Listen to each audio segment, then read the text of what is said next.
vamos a iniciar el estudio de otro gran humanista del Renacimiento, que es Erasmo de Róterdam. Algunos elementos de su vida como tal. Primero, su nacimiento. Róterdam nace el 28 de octubre del año 1466. Es un hijo ilegítimo. ¿Qué significa ilegítimo? O sea, que no surge dentro de un matrimonio. Y es un hijo ilegítimo entre un sacerdote de Gouda. Gouda es una ciudad, y su sirvienta, la señorita Margareta Rogerius.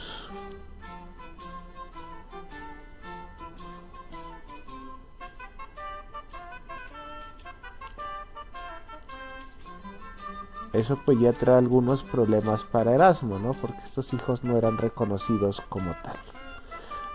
A la edad de 18 años,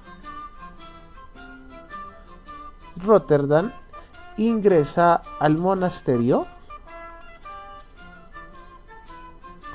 de Emmaus, que quedaba en Stein, que es una ciudad cerca de Gouda, su ciudad natal. En el año 1488 hace su profesión religiosa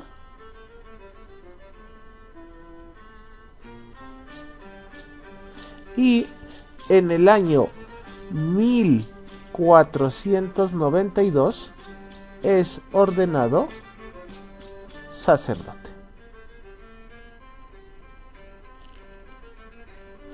En el año 1495 inicia sus estudios de teología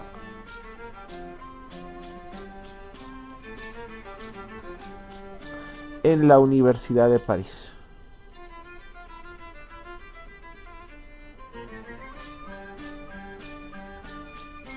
Hacia el año 1499 viaja a Londres, y aquí va a conocer a una persona que va a marcar mucho su pensamiento, que es John Colet.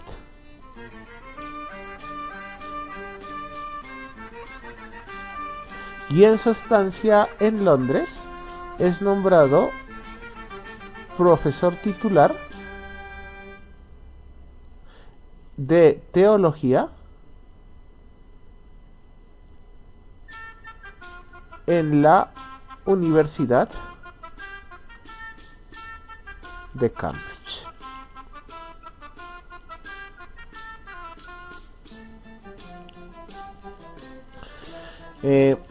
Esta posibilidad que tiene Róterdam de estar en Inglaterra, de estar en Londres, le permite establecer una serie de amistades muy importantes que de una u otra forma van a enriquecer su pensamiento.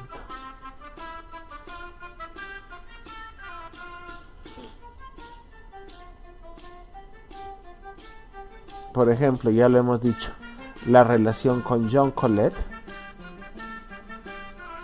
la relación con Tomás Moro, otro autor importantísimo, y la relación con John Fisher,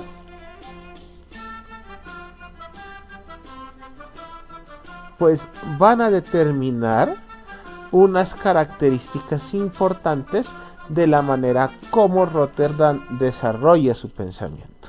¿Por qué? Porque John Colet, Tomás Moro, John Fisher son pensadores que representan el humanismo cristiano.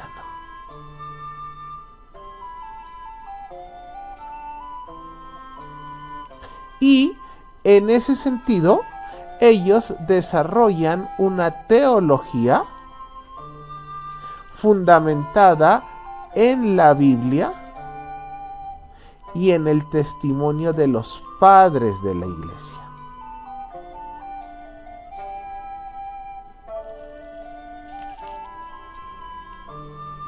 En el año 1506 viajó a Italia y durante su permanencia en Italia recibió el título de doctor en teología. Murió el 12 de julio del año 1536 en Basilea. Y el lema de toda su vida fue el siguiente: cuando tengo un poco de dinero, me compro libros.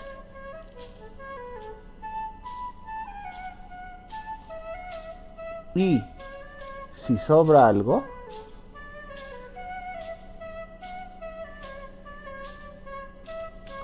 ropa y comida, lo cual denotaba el carácter austero de la vida de Rotterdam.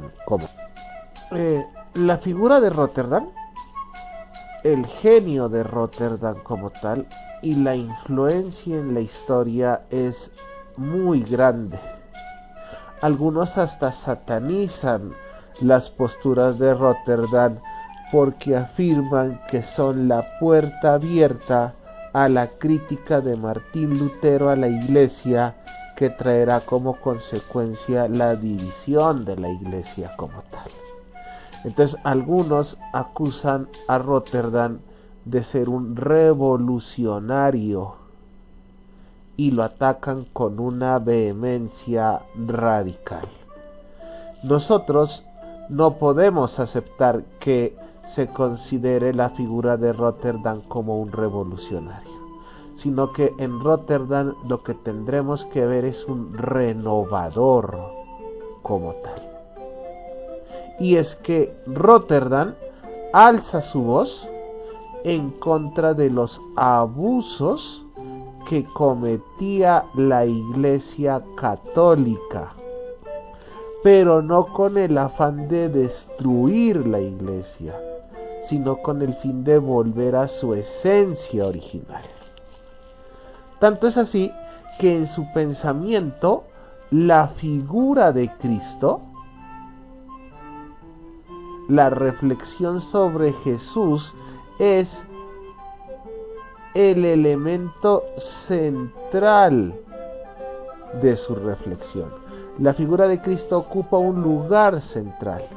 Y es tan interesante porque en Rotterdam tenemos la expresión más acabada de un proceso de síntesis entre la espiritualidad y la teología. Elemento que en la época medieval buscó desarrollarse, ¿no? Una síntesis entre la experiencia de fe y la razón como tal.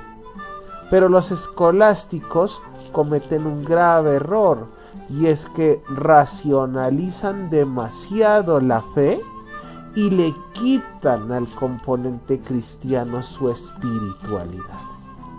Rotterdam le devuelve a la fe su espíritu y hace una crítica, es movido por el profundo convencimiento que tiene de la validez del pensamiento cristiano.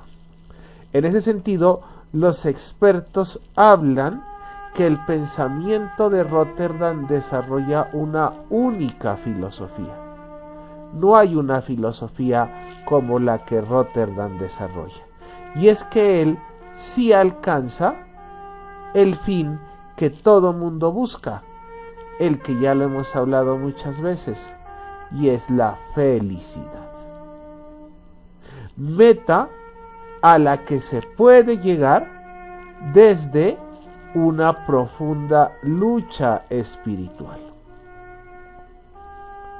Entonces vamos a tener en Rotterdam no solamente un filósofo que habla de la fe, que critica la religión, sino que asume su vivencia cristiana como el elemento fundamental de su reflexión y que va a testimoniar en su vida lo que él consideraba esencial para el cristianismo. Pero esta filosofía que desarrolla Rotterdam es un nuevo modo, es una nueva manera que él propone de entender la religión. Para Rotterdam la religión debe ser más interior, muy al estilo de San Agustín, o sea, de ir al encuentro de uno mismo y encontrar en el encuentro de uno mismo la salvación, la fe, a Dios. Y en ese sentido, una religión menos exterior, menos centrada en los ritos como tal. Cosa que en la época medieval era el contrario, ¿no? Lo más importante eran los ritos. Y en ese sentido, Rotterdam afirma que una iglesia más interior es una iglesia más libre. Y para poder ser libre, pues tendrá que ser menos eclesiástica. Entonces, Rotterdam en su modelo de pensamiento va hacia una religión mucho más auténtica y mucho más crítica de las formas en las cuales se desarrolla. En ese sentido, Erasmo de Rotterdam es totalmente contrario a toda una serie de prácticas que en lugar de hacer al hombre más humano, lo deshumanizan. Por ejemplo, la pobreza, vivir en austeridad, vivir en ayuno, vivir en abstinencia. Para Rotterdam es absurdo, ¿sí?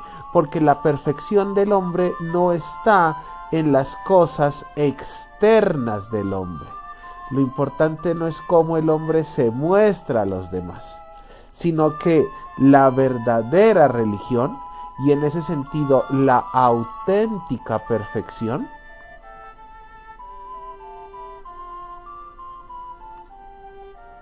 la encontramos es en el interior del alma.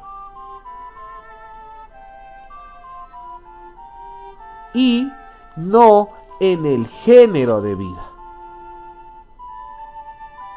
no en el estilo de vida como tal. Entonces, para Rotterdam no es en lo que comemos, porque recuerden que la religión prohibía muchas formas de comer, no es en la manera como vestimos, no es en lo que decimos, como tampoco es en lo que hacemos, donde vamos a encontrar la verdadera religión. Si nos preocupamos mucho por lo que comemos, por lo que vestimos, por lo que decimos, por lo que hacemos, nos preocupamos mucho de la apariencia. Y entonces lo que tenemos es una religión para mostrar. Pero Rotterdam nos va a mostrar que una religión verdadera, que la verdadera religión, la religión de Jesús, es una religión que es ligera de equipaje. Cosa que los hombres del periodo medieval no entendieron y le colocaron a la fe, le agregaron a la fe una cantidad de dogmas, de ceremonias, de reglas que hacen perder lo esencial de la verdadera religión. O sea, Jesús no andaba predicando dogmas, ceremonias, ni imponiendo reglas. Él llevaba un estilo de vida. Pero nosotros esa ligereza de Jesús, esa libertad auténtica de Jesús, la hemos empantanado con una serie de elementos que resultan para Rotterdam totalmente accidentales como tal. Dogmas, ceremonias, reglas son accidentales a lo esencial de la verdadera religión. ¿Qué es lo que pasa? Que la iglesia y el cristianismo de Rotterdam pues están muy alejados de lo que es la esencia del cristianismo.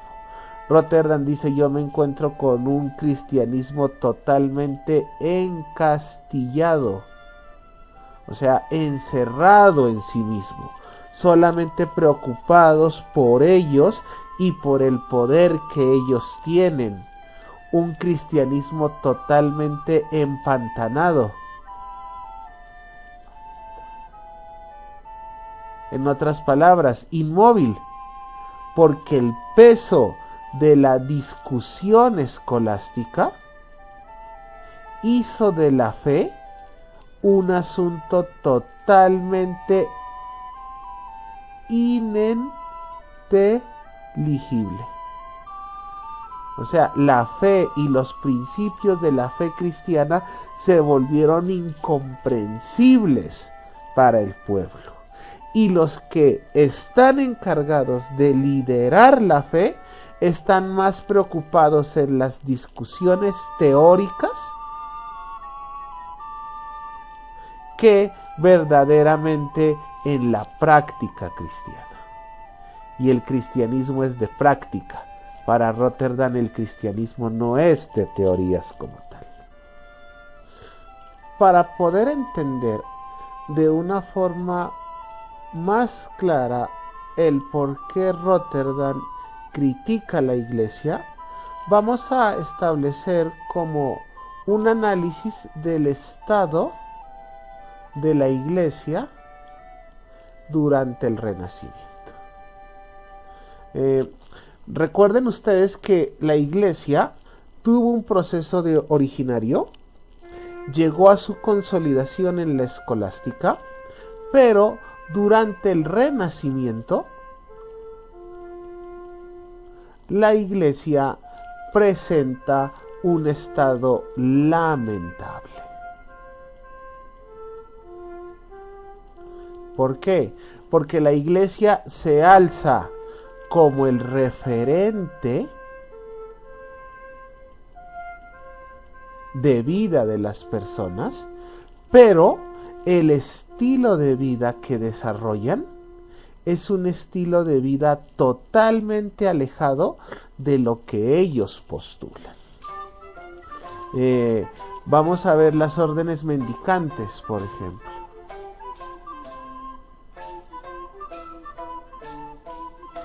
Las órdenes mendicantes surgieron bajo el estilo de establecer la pobreza como el estilo de vida, a imagen de Jesús. Aquí tenemos, por ejemplo, la imagen de San Francisco de Asís.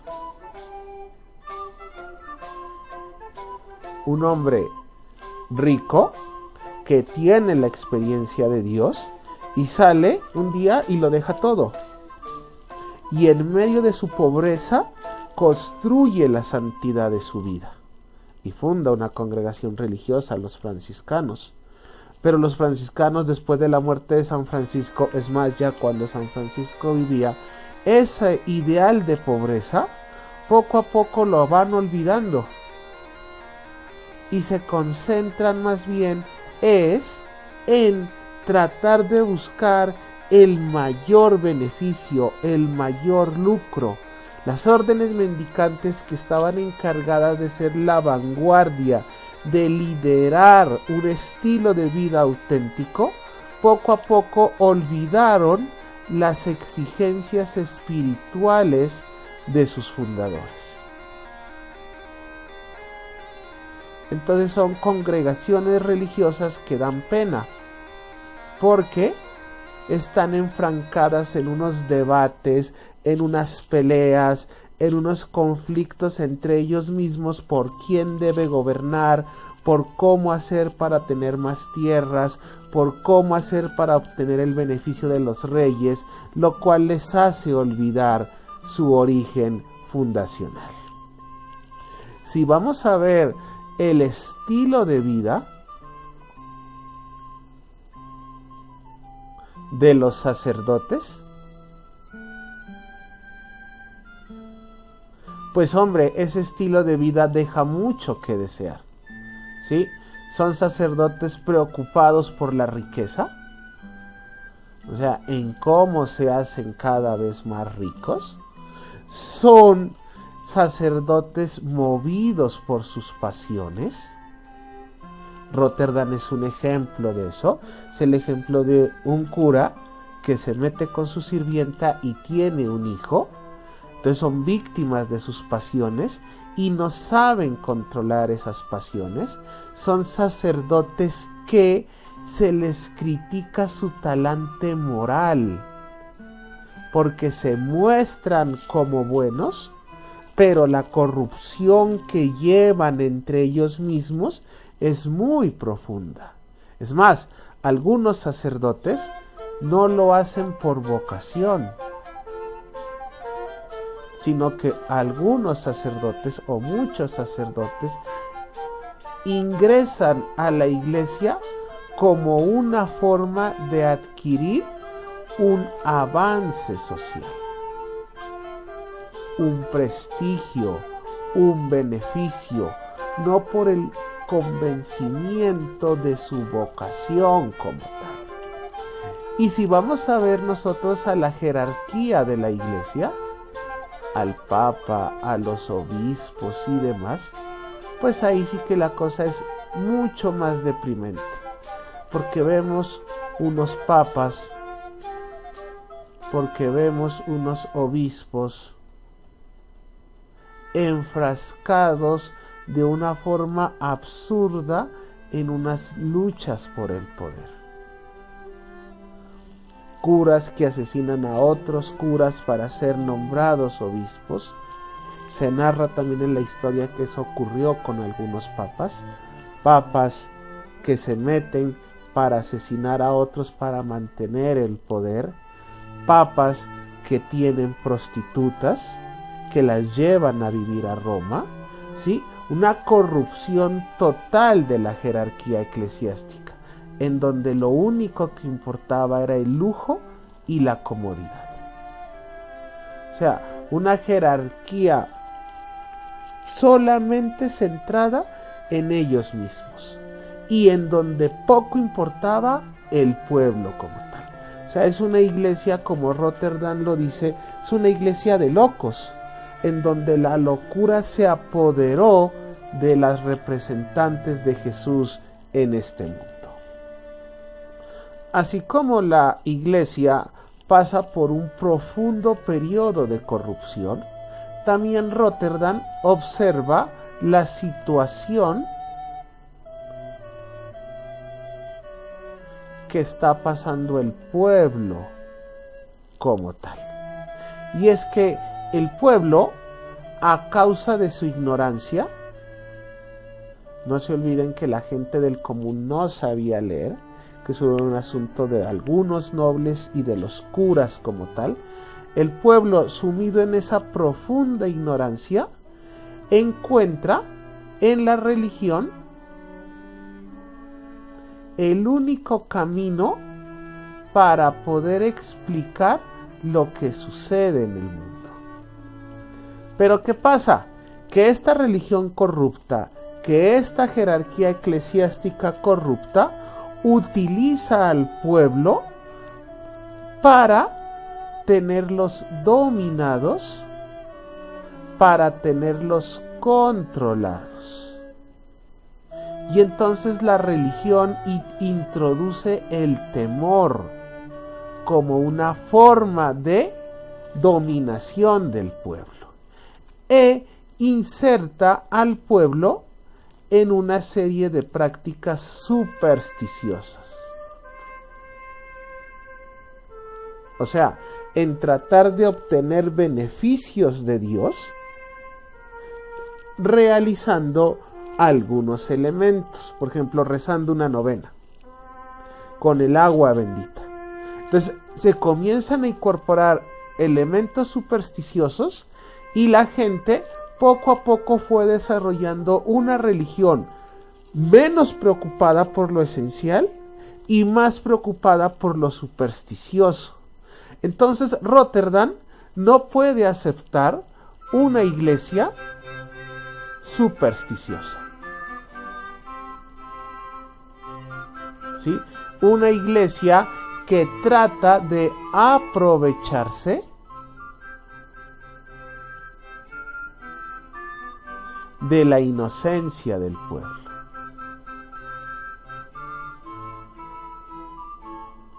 Para Rotterdam es absurdo, ¿sí? Y entonces Rotterdam en ese contexto arremete de una forma decidida contra todo aquello que es, según Rotterdam, un abuso por parte de la iglesia contra sus fieles. Por ejemplo, el afán que tiene la iglesia de participar en política. Claro, la política daba el poder y la iglesia está muy preocupada por el poder. Rotterdam dice: la iglesia no está para hacer política. La política es para el hombre.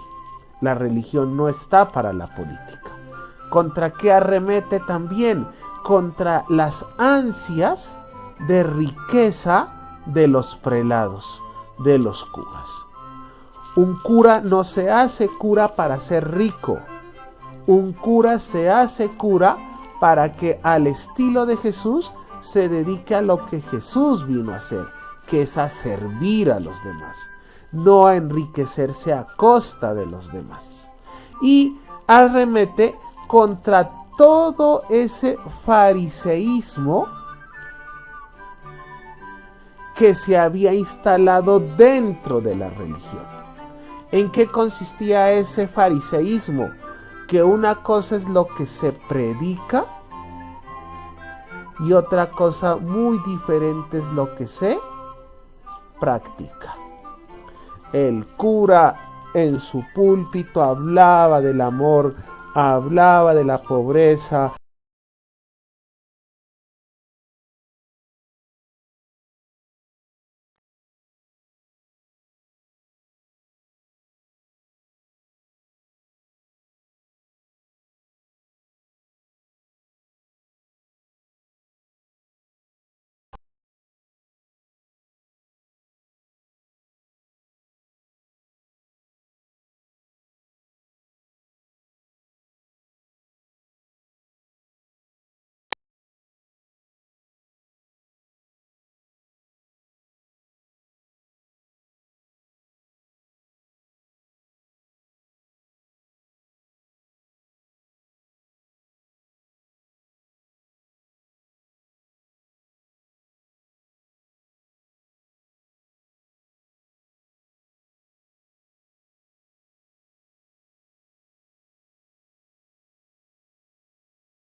evangelio, que es la expresión de la síntesis de una vida cristiana. Solamente en ese rescate de estos elementos esenciales podremos borrar todas estas alteraciones que nos han alejado durante estos siglos de la verdadera fe cristiana. Para Rotterdam, este cambio de la iglesia, esta conversión a la que tiene que ser sometida la iglesia, implica necesariamente un retorno a las fuentes primitivas de la fe.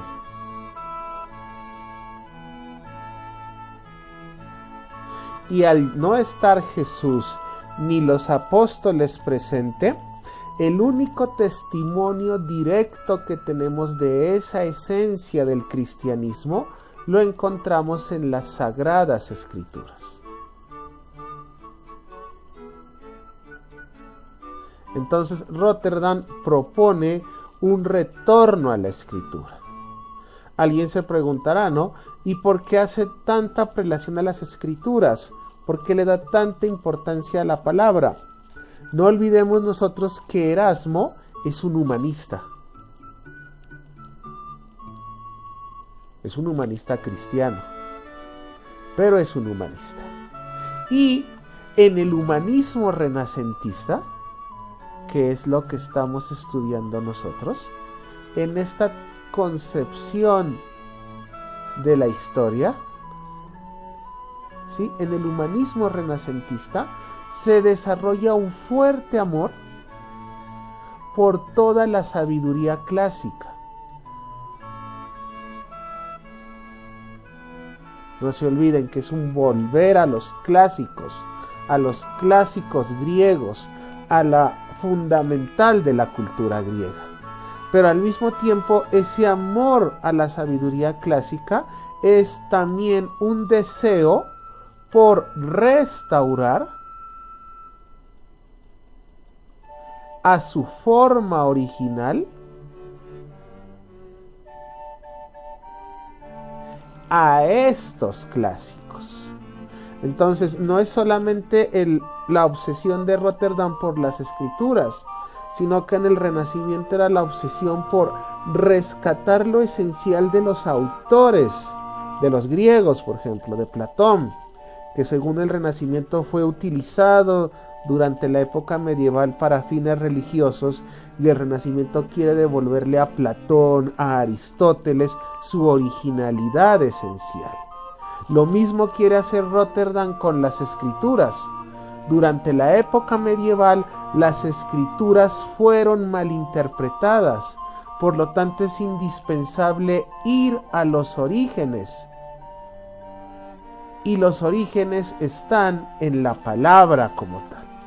Y es que Rotterdam, como la mayoría de filósofos y como la mayoría de humanistas, ante todo es un filólogo. Sí, que es muy diferente a un filósofo. El filólogo es el que va a buscar el origen de las palabras en sus contextos específicos. Los filólogos son los amantes de las palabras. Y en este sentido, Rotterdam ve como filólogo que es imprescindible tratar de descubrir la originalidad de los textos bíblicos.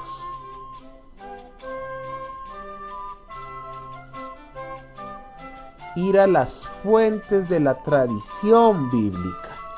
Y en la medida en que vamos a descubrir la originalidad de esos textos bíblicos, poder devolverlos a su forma original.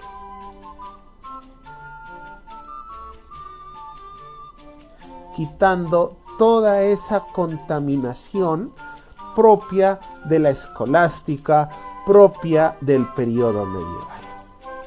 Ese volver a los orígenes de la escritura, según Rotterdam, se convierte en el único medio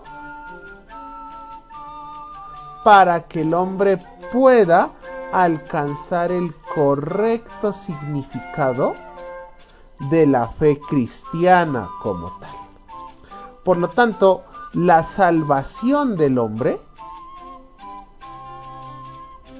se encuentra en la lectura de los textos originales de la Biblia. Y para un auténtico cristiano, esa lectura le permitirá nutrirse de lo esencial de la fe. ¿Qué es lo esencial de la fe? La palabra de Dios. Entonces Rotterdam está convencido que hay que quitar toda la palabra humana escrita sobre la palabra bíblica y quedarnos con lo esencial, que es la palabra de Dios. Y por eso Rotterdam afirma que es necesario, con la Sagrada Escritura, hay que luchar por liberarla de todo el secuestro, de toda la contaminación que los clérigos y los teólogos habían desarrollado sobre la palabra original. Los clérigos y los teólogos monopolizaron la palabra y al monopolizarla la alejaron del pueblo como tal. Para concluir este apartado de Rotterdam, solo nos resta decir que Rotterdam busca al hombre, pero busca al hombre para devolverle su humanidad, la cual solo se encuentra en lo esencial del cristianismo. Para Rotterdam entonces es fundamental que el hombre construya su vida desde el seguimiento de Jesús, no desde el seguimiento de una institución, no desde el seguimiento de una doctrina, no desde el seguimiento a un cura o a un obispo, sino que lo esencial del hombre está en Jesús. Jesús es el que hace al hombre profundamente humano. Las consecuencias de este pensamiento pues son catastróficas para la iglesia, porque la iglesia se ve criticada en sus grandes perversiones. Y esto da pie para la aparición de Martín Lutero y sus críticas a la iglesia. Por eso la figura de Rotterdam es tan fuertemente cuestionada, pero como lo hemos visto, Rotterdam manifiesta una claridad soberana, y es que el hombre verdaderamente humano, desde la perspectiva cristiana, y como buen cristiano que es Rotterdam, solamente se encuentra en lo esencial del Evangelio. ¿Y qué es lo esencial del Evangelio? El estilo de vida de Jesús, que se encuentra marcado por la pobreza como tal.